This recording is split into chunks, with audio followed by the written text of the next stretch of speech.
جہیز کی جڑ کاٹی جائے۔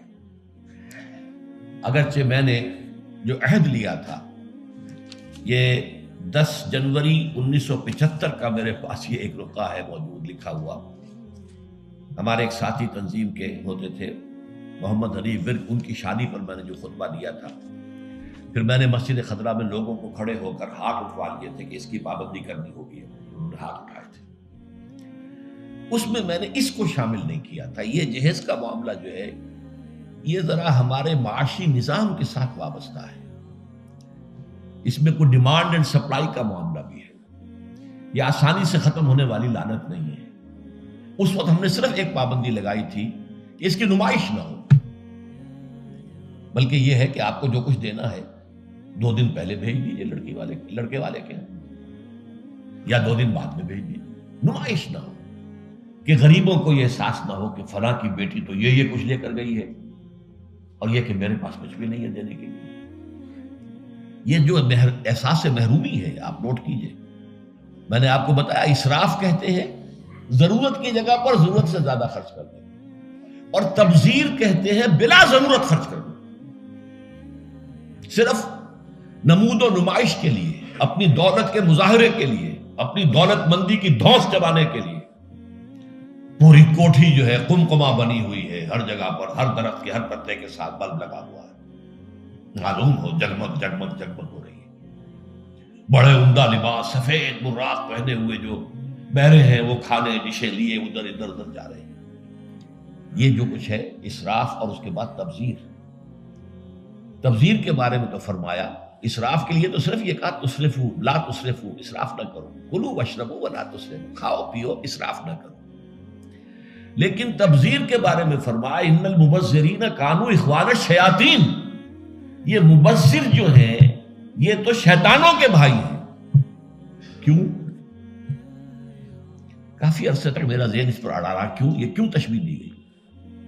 پھر بات کھلی سورہ مائدہ میں جا کر، شراب کی حرمت کے ضمن میں الفاظ آئے، انما یرید الشیطان ان یوقع بینکم العداوۃ والبغضاء فی الخمر والمیسر، یہ شیطان یہ چاہتا ہے مسلمانوں کہ تمہارے اندر آپس میں بغض اور دشمنی پیدا کر دے، شراب کے ذریعے اور جوئے کے ذریعے۔ شیطان چاہتا یہی ہے۔ اس شیطان کا حربہ لوگوں کے دلوں کو پھاڑ دینا، کلاس کانشسنس پیدا کر دینا، محرومین اور مترفین کے علیحدہ طبقے ہو جائیں، اور پھر لڑیں گے ٹکرائیں گے پھر۔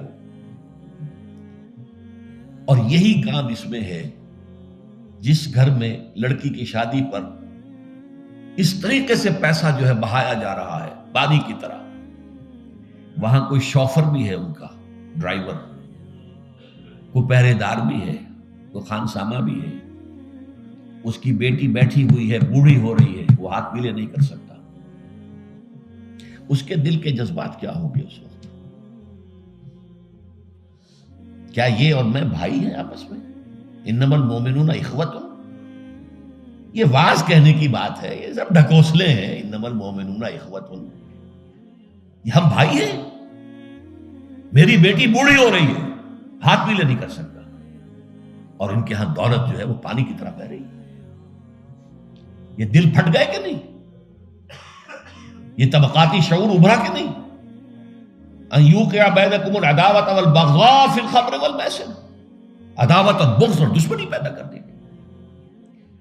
بہرحال 5ویں چیز میں عرض کر رہا تھا، جہیز۔ اس زمن میں چونکہ ایک بہت بڑا مغالطہ ہمارے ہاں لوگوں نے پیدا کر دیا ہے، حضرت فاطمہ رضی اللہ تعالی عنہا کے جہیز کا ذکر کر دیا۔ اسلام میں قطعاً کسی جہیز کا کوئی تصور نہیں، جو میں کہہ چکا ہوں فلسفہ یہ ہے، لڑکی والے پر کوئی 1 پیسے کا بوجھ نہیں آنا چاہیے۔ حضرت فاطمہ کے جہیز کا معاملہ کیا تھا کہ ان کی شادی اس اعتبار سے یونیک تھی کہ لڑکی کے والد حضور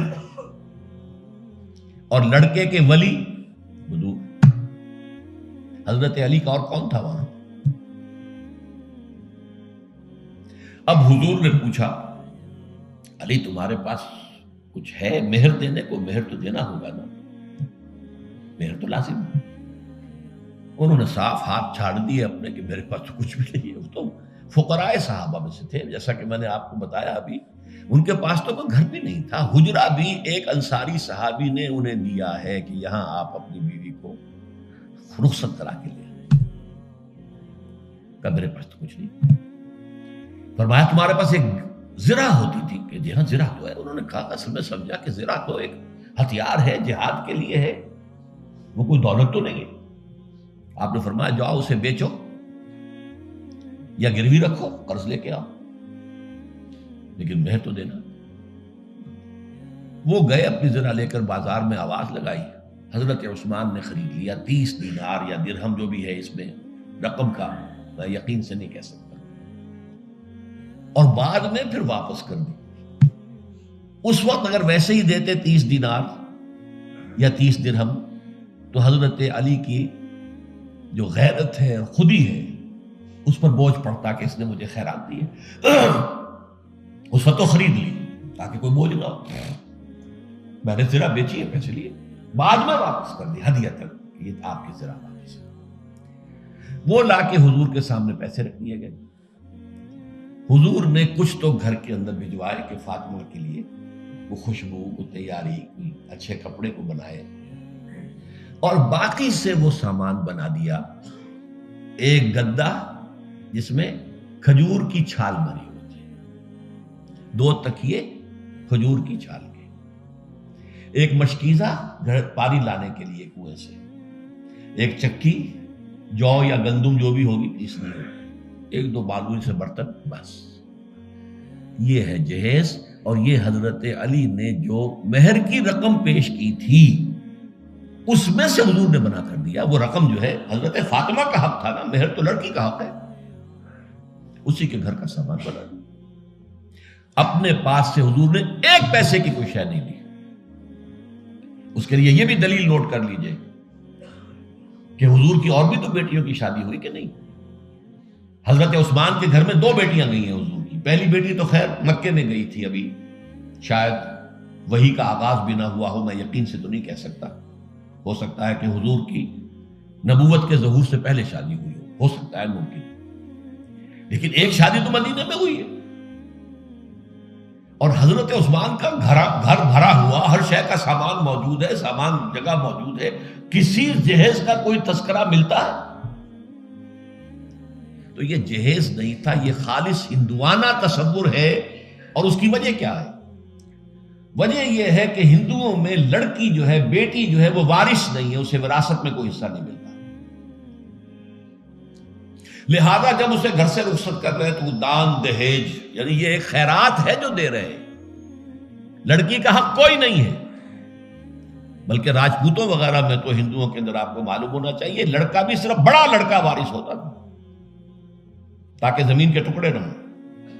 10 مربع ہیں تو 10 مربع ہی جائیں گے، چھوٹے بھائی بھی اس کے کمی کاری ہوتے تھے، بس ان کا کوئی حق نہیں۔